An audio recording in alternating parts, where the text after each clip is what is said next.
ओम सूर्य देवाय नमः, बृहस्पति देवाय नमः। भारतवर्ष में एक प्रतापी और दानी राजा राज्य करता था। वह नित्य गरीबों और ब्राह्मणों की सहायता करता था। एक बात उसकी रानी को अच्छी नहीं लगती थी। वह न ही गरीबों को दान देती, न ही भगवान का पूजा करती थी और राजा को भी दान देने से मना किया करती थी। एक दिन राजा शिकार खेलने वन को गए हुए थे तो रानी महल में अकेली थी। उसी समय बृहस्पति देव साधु वेश में राजा के महल में भिक्षा लेने के लिए गए और भिक्षा मांगी। रानी ने भिक्षा देने से इनकार किया और कहा, हे साधु महाराज, मैं तो दान पुण्य से तंग आ गई हूँ। मेरा पति सारा धन लुटाते रहते हैं। मेरी इच्छा है कि हमारा धन नष्ट हो जाए, फिर न रहेगा बांस न बजेगी बांसुरी। साधु ने कहा, देवी तुम तो बड़ी विचित्र हो। धन संतान तो सभी चाहते हैं, पुत्र और लक्ष्मी तो पापी के घर भी होनी चाहिए।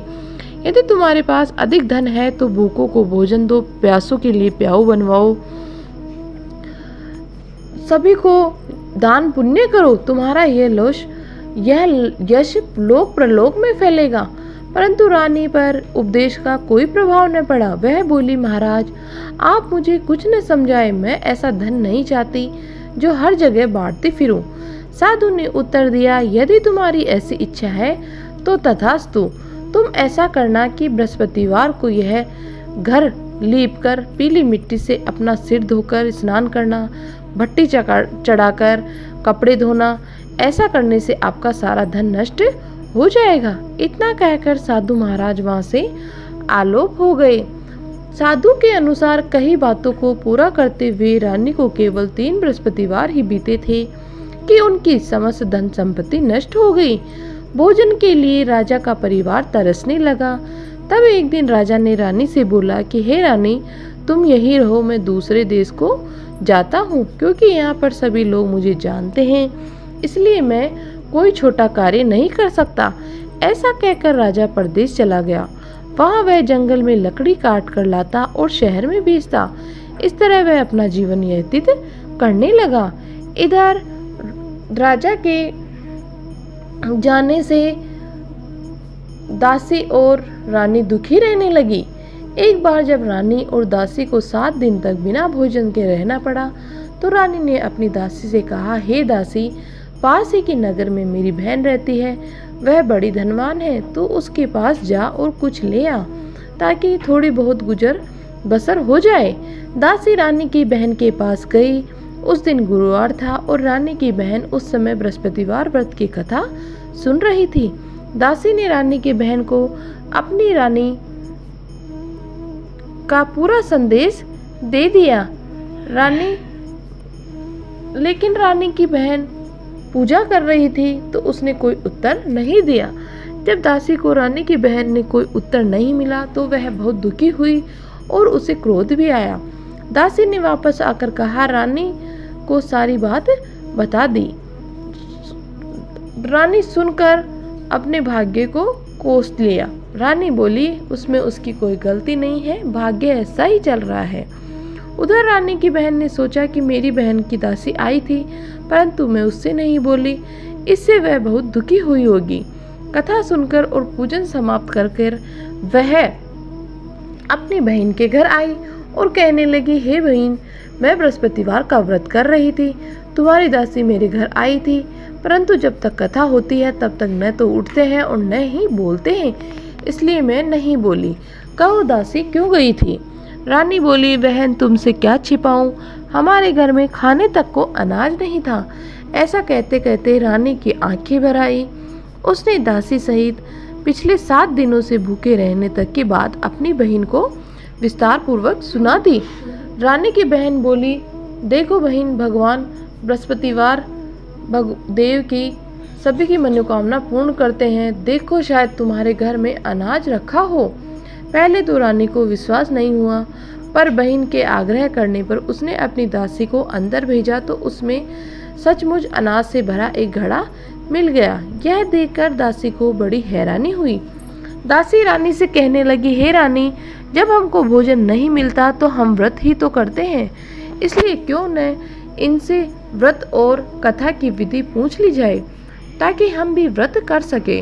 तब रानी ने अपनी बहन से बृहस्पतिवार व्रत के बारे में पूछा। उसकी बहन ने बताया, बृहस्पतिवार के व्रत में चने की दाल और मुनक्का से विष्णु भगवान का केले की जड़ में पूजन करें तथा दीपक जलाएं। व्रत कथा सुने और पीला भोजन ही करें, इससे बृहस्पति देव प्रसन्न होते हैं। व्रत और पूजन विधि बताकर रानी की बहन अपने घर को लौट गई।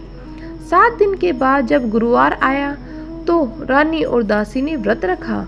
गुड़साल में जाकर चना और गुड़ लेकर आई, फिर उससे केले की जड़ और तथा भगवान विष्णु का पूजन किया। अब पीला भोजन कहाँ से आए, इस बात को लेकर दोनों बहुत दुखी थी। उन्होंने व्रत रखा था, इसलिए बृहस्पति देव उससे प्रसन्न थे।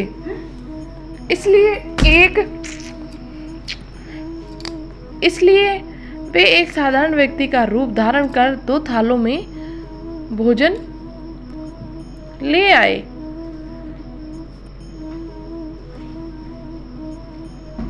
इसलिए साधारण व्यक्ति का रूप धारण कर 2 थालों में सुंदर पीला भोजन दासी को दे गए। भोजन पाकर दासी प्रसन्न हुई और फिर रानी के साथ मिलकर भोजन ग्रहण किया।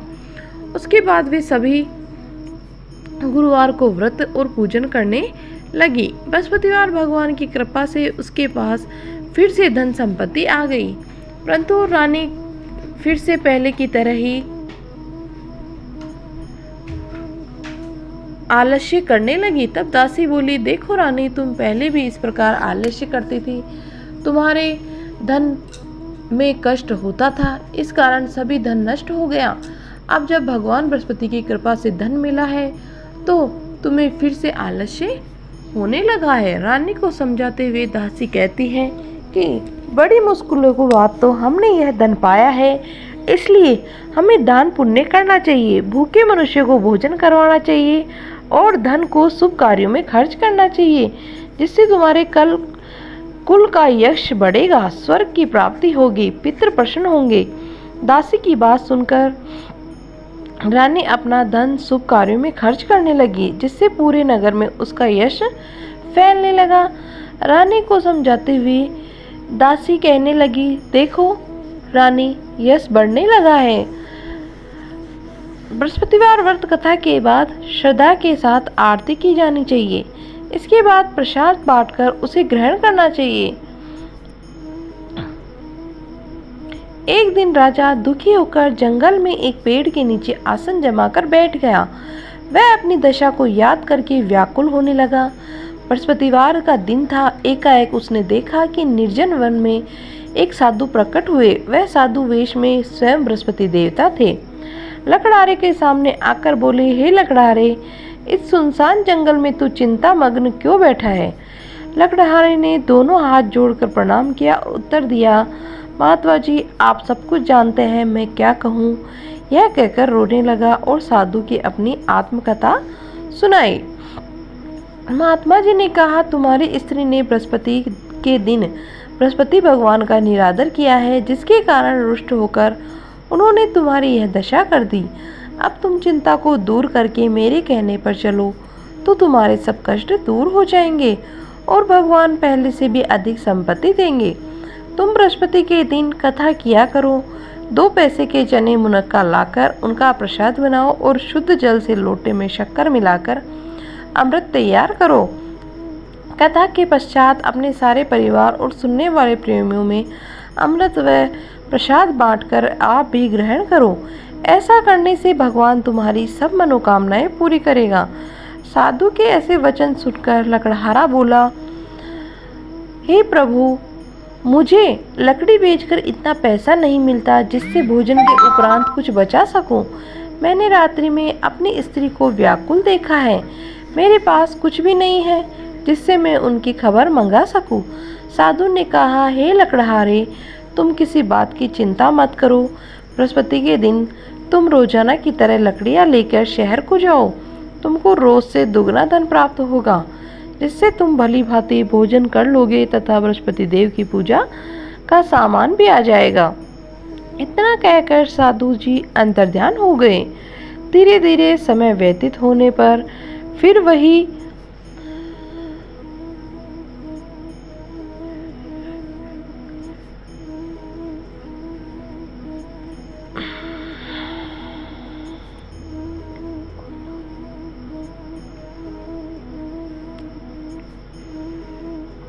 इतना कहकर अंदर ध्यान हो गए। धीरे धीरे समय व्यतीत होने पर फिर वही बृहस्पतिवार का दिन आया। लकड़हारा जंगल से लकड़ी काटकर किसी शहर में बेचने गया। उसे उस दिन और दिन से दुगना पैसा मिला। राजा ने चना गुड़ आदि लाकर गुरुवार का व्रत किया। उस दिन से उसके सभी क्लेश दूर हुए। परंतु जब दोबारा गुरुवार का दिन आया तो बृहस्पतिवार का व्रत करना भूल गया। इस कारण बृहस्पति भगवान नाराज हो गए। उस दिन उस नगर के राजा ने विशाल यज्ञ का आयोजन किया तथा शहर में यह घोषणा करा दी कि कोई भी मनुष्य अपने घर में भोजन न बनाए न आग जलावे। समस्त जनता मेरे यहाँ भोजन करने आए। इस आज्ञा को जो न मानेगा उसे फांसी की सजा दी जाएगी। इस तरह की घोषणा संपूर्ण नगर में करवा दी गई। राजा की आज्ञा अनुसार शहर के सभी लोग भोजन करने गए, लेकिन लकड़हारा कुछ देर से पहुंचा, इसलिए राजा उसको अपने साथ घर ले गए और ले जाकर भोजन करा रहे थे तो रानी की दृष्टि उस खूंटी पर पड़ी जिस पर उसका हार लटका हुआ था। वह वहां पर दिखाई नहीं दिया। रानी ने निश्चय किया कि मेरा हार इस मनुष्य ने चुरा लिया है। उसी समय सिपाहियों को बुलाकर उसको कारागार में डलवा दिया। जब लकड़हारा कारागार में पड़ गया और बहुत दुखी होकर विचार करने लगा कि न जाने कौन से पूर्व जन्म के कर्म से मुझे यह दुख प्राप्त हुआ है, और उसी साधु को याद करने लगा जो कि जंगल में मिला था। उसी समय तत्काल बृहस्पति देव साधु के रूप में प्रकट हुए और उसकी दशा को देखकर कहने लगे, अरे मूर्ख, तूने बृहस्पति देव की कथा नहीं करी, इस कारण तुझे दुख प्राप्त हुआ है। अब चिंता मत कर, बृहस्पतिवार के दिन कारागार के दरवाजे पर 4 पैसे पड़े मिलेंगे। उनसे तू बृहस्पति देव की पूजा करना, तेरे सभी कष्ट दूर हो जाएंगे। बृहस्पति देव के दिन उसे 4 पैसे मिले। लकड़हारे ने कथा कही। उसी रात्रि को बृहस्पति देव ने उस नगर के राजा को स्वप्न में आकर कहा, हे राजा, तुमने जिस आदमी को कारागार में बंद कर दिया है वह निर्दोष है, वह राजा है, उसे छोड़ देना। रानी का हार उसी खूंटी पर लटका है। अगर तू ऐसा नहीं करेगा तो तेरे राज्य को नष्ट कर दूंगा। इस तरह रात्रि के स्वप्न को देखकर राजा प्रातःकाल उठा और खूंटी पर हार देखकर लकड़हारे को बुलाकर क्षमा मांगी तथा लकड़हारे को योग्य सुंदर वस्त्र आभूषण देकर विदा कर दिया। बृहस्पति देव की आज्ञा अनुसार लकड़हारा अपने नगर को चला गया। राजा जब अपने नगर के निकट पहुंचा तो उसे बड़ा आश्चर्य हुआ। नगर में पहले से अधिक बाग, तालाब, कुएं तथा बहुत सी धर्मशाला, मंदिर आदि बन गई है। राजा ने पूछा, यह किसका बाग है और धर्मशाला है? तब नगर के सब लोग कहने लगे, यह सब रानी और बांदी के हैं। तो राजा को आश्चर्य हुआ और गुस्सा भी आया। जब रानी ने यह खबर सुनी कि राजा आ रहे हैं तो उन्होंने बांदी से कहा कि हे दासी, देख, राजा हमको कितनी बुरी हालत में छोड़ गए थे। हमारी ऐसी हालत देखकर वह लौट न जाए, इसलिए तू दरवाजे पर खड़ी हो जा। आज्ञा अनुसार दासी दरवाजे पर खड़ी हो गई। राजा आए तो उन्हें अपने साथ लिवा लाई। तब राजा ने क्रोध करके अपनी रानी से पूछा, यह धन तुम्हें कैसे प्राप्त हुआ? तब उन्होंने कहा, हमें सब यह धन बृहस्पति देव के इस व्रत के प्रभाव से प्राप्त हुआ है। राजा ने निश्चय किया कि 7 रोज बाद तो सभी बृहस्पति देव का पूजन करते हैं, परंतु मैं प्रतिदिन दिन में 3 बार कहानी तथा रोज व्रत किया करूंगा। अब हर समय राजा के दुपट्टे में चने की दाल बंधी रहती तथा दिन में 3 बार कहानी कहता। एक रोज राजा ने विचार किया कि चलो अपनी बहन के यहाँ हो आए। इस तरह निश्चय कर राजा घोड़े पर सवार हो अपनी बहन के यहाँ को चलने लगे। मार्ग में उसने देखा कि कुछ आदमी एक मुर्दे को ले जा रहे हैं। उन्हें रोककर राजा ने कहा, अरे भाइयों, मेरी बृहस्पति देव की कथा सुन लो। वे बोले, लो, हमारा तो आदमी मर गया, इसको अपनी कथा की पड़ी है। परंतु कुछ आदमी बोले, अच्छा कहो, हम तुम्हारी कथा भी सुनेंगे। राजा ने दाल निकाली और जब कथा आदि हुई कि मुर्दा हिलने लग गया और जब कथा समाप्त हो गई तो राम राम करके मनुष्य उठकर खड़ा हो गया। आगे मार्ग में उसे एक किसान खेत में हल चलाता मिला। राजा ने उसे देख और उससे कहा, अरे भैया, तुम मेरी बृहस्पतिवार की कथा सुन लो। किसान बोला, जब तक मैं तेरी कथा सुनूंगा तब तक 4 हरैया जोत लूंगा। जा अपनी कथा किसी और को सुनाना। इस तरह राजा आगे चलने लगा। राजा के हटते ही बैल पछाड़ खाकर गिर गए तथा किसान के पेट में बड़ी जोर का दर्द होने लगा। उस समय उसकी माँ रोटी लेकर आई। उसने जब यह देखा तो अपने पुत्र से सब हाल पूछा और बेटे ने सभी हाल कह दिया। तो बुढ़िया दौड़ी दौड़ी उस घुड़सवार के पास गई और उससे बोली कि मैं तेरी कथा सुनूंगी, तू अपनी कथा मेरे खेत पर चलकर ही कहना। राजा ने बुढ़िया के खेत पर जाकर कथा कही, जिससे सुनते ही वह बैल उठ खड़ा हो गए और किसान के पेट का दर्द भी बंद हो गया। राजा अपनी बहन के घर पहुंचा। बहन ने भाई को खूब मेहमानी की। दूसरे रोज प्रातःकाल राजा जगा तो वह देखने लगा कि सब लोग भोजन कर रहे हैं। राजा ने अपनी बहन से कहा, ऐसा कोई मनुष्य है जिसने भोजन नहीं किया हो, मेरी बृहस्पतिवार की कथा सुन ले। बहन बोली, है भैया, यह देश ऐसा ही है कि पहले यहाँ लोग भोजन करते हैं और बाद में अन्य काम करते हैं। यह कोई पड़ोस में हो तो देख आऊं। वह ऐसा कहकर देखने चली गई, परंतु उसे कोई ऐसा व्यक्ति नहीं मिला जिसने भोजन न किया हो। अतः वह एक कुम्हार के घर गई, जिसका लड़का बीमार था। उसने मालूम हुआ कि उसके यहाँ 3 रोज से किसी ने भोजन नहीं किया है। रानी ने अपने भाई की कथा सुनने के लिए कुम्हार से कहा। वह तैयार हो गया। राजा ने जानकर बृहस्पतिवार की कथा कही। इसको सुनकर वहाँ उसका लड़का ठीक हो गया। अब तो राजा की प्रशंसा होने लगी। एक रोज राजा ने अपनी बहन से कहा कि हे बहन, हम अपने घर को जाएंगे, तुम भी तैयार हो जाओ। राजा की बहन ने अपनी सास से कहा। सास ने कहा, हाँ चली जा, परंतु अपने लड़कों को मत ले जाना, क्योंकि बहन ने अपने भैया से कहा, हे भैया, मैं तो चलूंगी पर कोई बालक नहीं जाएगा। राजा बोला, जब कोई बालक नहीं चलेगा तब तुम ही क्या करोगी। बड़े दुखी मन से राजा अपने नगर को लौट आया। राजा ने अपनी रानी से कहा, हम निर्वंशी हैं, हमारा मुंह देखने का धर्म नहीं है और कुछ भोजन आदि नहीं किया। रानी बोली, हे प्रभु, बृहस्पति देव ने हमें सब कुछ दिया है, वह हमें औलाद अवश्य देंगे। उसी रात बृहस्पति देव ने राजा के स्वप्न में आए और कहा, हे राजा, उठ, सभी सोच त्याग दे, तेरी रानी गर्भ से है। राजा की यह बात सुनकर रानी और राजा बहुत खुश हुए। 9वें महीने में उसके गर्भ से एक सुंदर पुत्र पैदा हुआ। तब राजा बोला, हे रानी, स्त्री बिना भोजन के रह सकती है पर बिना कहे नहीं रह सकती। जब मेरी बहन आवे तुम उससे कुछ मत कहना। रानी ने सुनकर हाँ कर दिया।